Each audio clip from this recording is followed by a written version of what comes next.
হ্যাঁ, আজকে একটি কবরস্থানে এসেছি। আমার এক রিলেটিভ আছে এখানে, তাই এখানে কবর জিয়ারত করতে এসেছি। তো এটা অবশ্য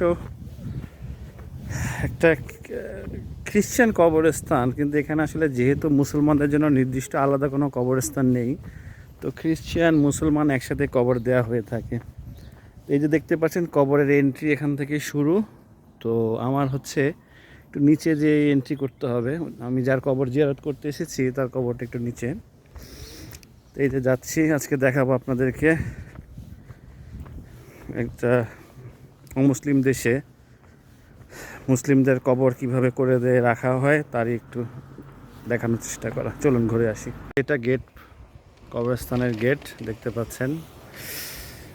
তো চলুন ভেতরের দিকে প্রবেশ করি। আসসালামু আলাইকুম ইয়া আহলাল কুবুরি। এই যে দেখতে পাচ্ছেন সব খ্রিস্টান কবর এখানে অবশ্য।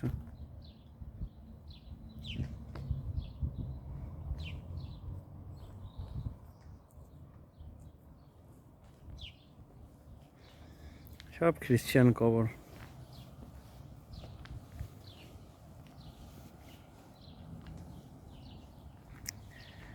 এখানে আমি একটা বিষয় জানতে পেরেছি, যারা আসলে ছোট বাচ্চা কবর, মানে বাচ্চাদের যে কবরটা থাকে, তো সেইখানে নাকি তারা একটু পুতুল জাতীয় বা কোনো কিছু মানে এঁকে দেয়, মানে বা একটা স্ট্যাচু রাখে।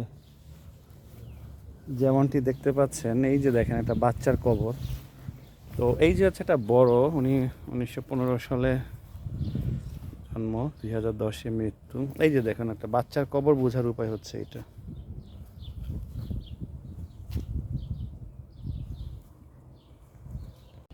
তো এই যে দেখতে পাচ্ছেন, এই যে মুসলিম কবর, ইমদাদুল হক সাহেব, 32 সালে জন্ম, 2006-এ মারা গিয়েছেন। এই যার একজন মুসলিম, জাকারিয়া নাসির আলাউি। উনিও অল্প বয়স, আসলে 1990 সনে জন্ম, 2011, 21 বছর, অনেক অল্প বয়সে মারা গিয়েছে। এটা একজন। আরেকজন দেখতে পাচ্ছে রুহানা ফাতিহা, ইনি একজন মারা গিয়েছে। মিয়া বাবুল, উনিও মারা গিয়েছেন। এই প্লটটা হচ্ছে কয়েকজন মুসলিম, আর বাকি সব এখানে খ্রিস্টান। এই হচ্ছে অবস্থা। দেখতে পাচ্ছেন যারা বাচ্চা মারা যায়, শিশু বয়সে মারা যায়, তাদের কবরের মধ্যে এই পুতুল দিয়ে রাখে। পুতুল দিয়ে এদেরকে সমাহিত করা হয়, মানে পুতুলটা এদের একটা সিম্বল। বিভিন্ন খেলনা পুতুল। এই যে 5 বছরে মারা গেছে, এটা একদম ছোট্ট শিশু বাচ্চা, দেখেন এই যে ছবি দিয়ে রাখে। আসলে এটা তো আমাদের নিষেধ মুসলিমের, কিন্তু এরা ঠিকই ছবি দিয়ে রাখে। ছোট বাচ্চা, এই যে দেখেন কত খেলনা দিয়ে রেখেছে। তো যাই হোক, এতটুকু ছিল আজকে। মনটা ভারাক্রান্ত হয়ে গেল যে আসলে পৃথিবী ছেড়ে একদিন চলে যেতে হবে আমাকেও, আপনাদেরকেও, সবাইকে। আসলে এটা একটা চরম সত্যতা।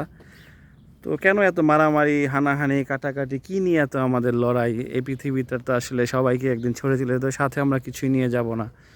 তো আল্লাহ তালা আমাদেরকে এই সুবুদ্ধি দান করুক, জ্ঞান দেখ, যাতে আমরা এটা উপলব্ধি করতে পারি।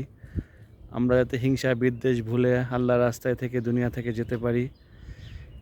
একটা গুরুত্বপূর্ণ তথ্য পেলাম আমি এখান থেকে। এই যে যাদের নামগুলো দেখতে পাচ্ছেন দেয়ালে লেখা আছে, ফুল দেওয়া আছে, এখানে তারা কিছু কিছু খ্রিস্টান সম্প্রদায়রা আছেন, ইনারা ওই হিন্দু সম্প্রদায়ের মতো দেহকে পুড়িয়ে ছাই করে বিশ্বাসী করে।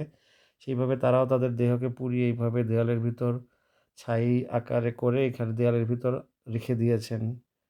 এইটা আমি জানতে পেরেছি, এবং এটা জানতে পেরে আমাকে একটু বিস্মিতই করেছে, যেহেতু খ্রিস্টানরা আসলে এই ধরনেরও মতবাদে বিশ্বাসী হয়ে থাকেন।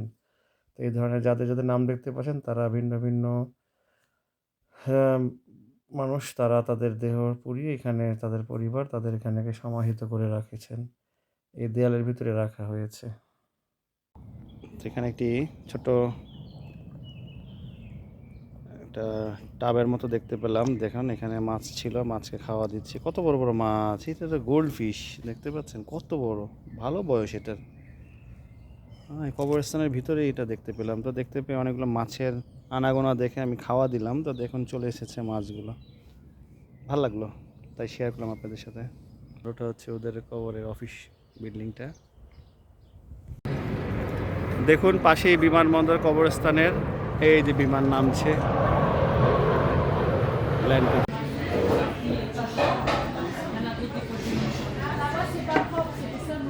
এসেছিলাম এখানে একটি শপিং সেন্টারে এসেছিলাম, তো আসার পরে একটা ব্রাউনি অর্ডার করলাম। দাম পড়লো হচ্ছে প্রায় আপনার